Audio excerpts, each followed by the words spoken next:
ሰላም ውድ ተማሪዎቼ እንዴት ናችሁ? እኔ ደህና ነኝ ይመስገን። በዛሬው ቪዲዮ በጣም የተለመዱ የእንግሊዝኛ ጊዜ ቃላትን የምናይ ይሆናል። ይህንን ቪዲዮ ላይክ በማድረግ ለብዙ ተማሪዎች እንድታደርሱ ብቻ ጠይቃችኋለሁ። ወደ ቃላቶቹ እንሂድ። መልካም ቆይታ። ናው ናው፣ አሁን። ራይት ናው right now አሁን። today today ዛሬ። every day በየቀኑ። every week በየሳምንቱ። every month በየወሩ። every year በየዓመቱ። these days በእነዚህ ቀናቶች ወይም ሰሞኑን።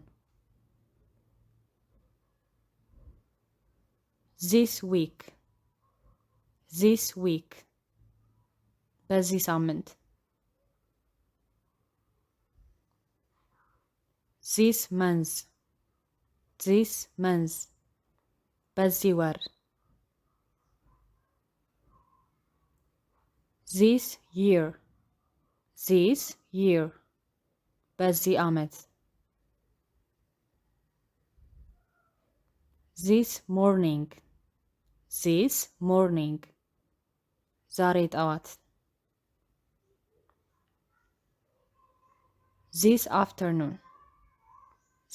afternoon ዛሬ ከሰዓት።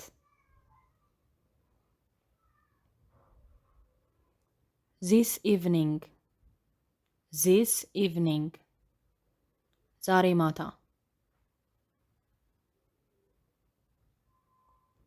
always ሁልጊዜ። usually አብዛኛውን ጊዜ።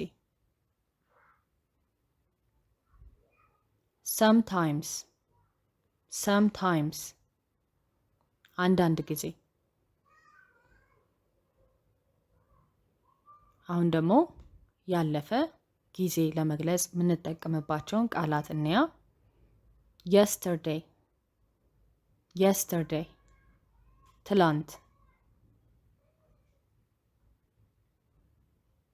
the day before yesterday ከትናንት ወዲያ።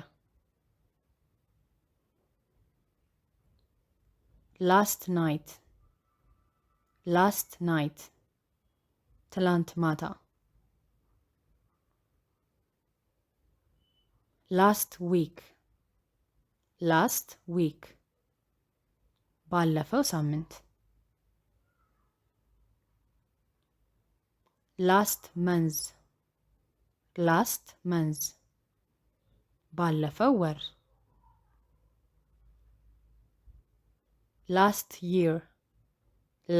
year ያለፈው ዓመት።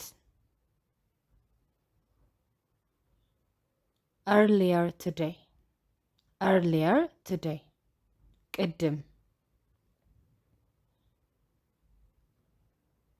a few days ago ከትንሽ ቀናት በፊት። a long time ago ከረዥም ጊዜ በፊት። one week ago ከአንድ ሳምንት በፊት። 2 months ago ከሁለት ወር በፊት። 2 years ago ከ2 ዓመት በፊት። in 2020 in 2020 2020 ላይ እዚህ ጋር ዓመተ ምህረቱን የፈለግነውን መቀየር እንችላለን። አሁን ደግሞ የወደፊቱን ጊዜ ለመናገር የምንጠቀማቸውን ቃላት እንያ። tomorrow tomorrow ነገ። the day after tomorrow the day after tomorrow ከነገ ወዲያ። tonight tonight ዛሬ ማታ። next week next week የሚቀጥለው ሳምንት። next month next month የሚቀጥለው ወር። next year next year የሚቀጥለው ዓመት። soon soon በቅርቡ። later later በኋላ። አሁን ደግሞ የጊዜ እርዝማኔን ለመግለጽ የምንጠቀማቸውን ቃላት እንያ። all day all day ቀኑን ሙሉ። all night all night ሌሊቱን ሙሉ።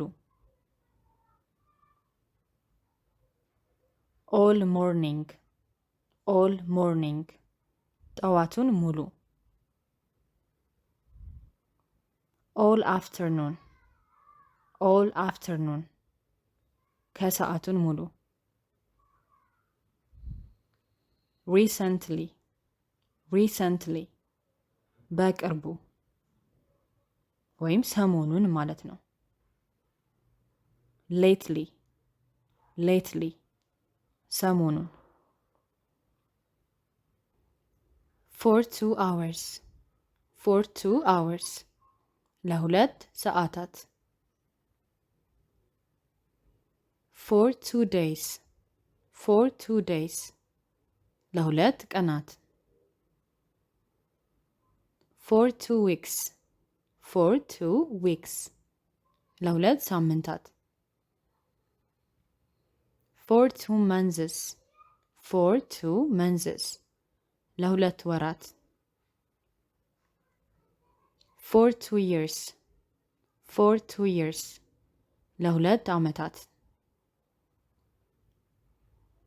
for a long time for a long time ለረጅም ጊዜ።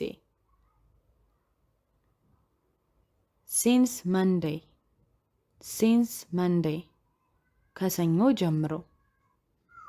መንዴይ የሚለውን የተለያዩ ቀናቶችን እያስገባን መጠቀም እንችላለን። since 2020 since 2020 ከ2020 ጀምሮ። አሁንም ዓመተ ምህረቱን እየቀያየርን መጠቀም እንችላለን። የዛሬ ትምህርት ይህንን ይመስላል። ከጠቀማችሁ እባካችሁን ሁላችሁም ላይክ አድርጉ፣ ኮሜንት አድርጉ፣ አስተያየታችሁን ጻፉ። ለብዙ ተማሪዎች ይህ ቪዲዮ እንዲደርስ አግዙ። በቀጣይ ደግሞ የትምህርት ቪዲዮዎች እንገናኛለን። ባይ ባይ።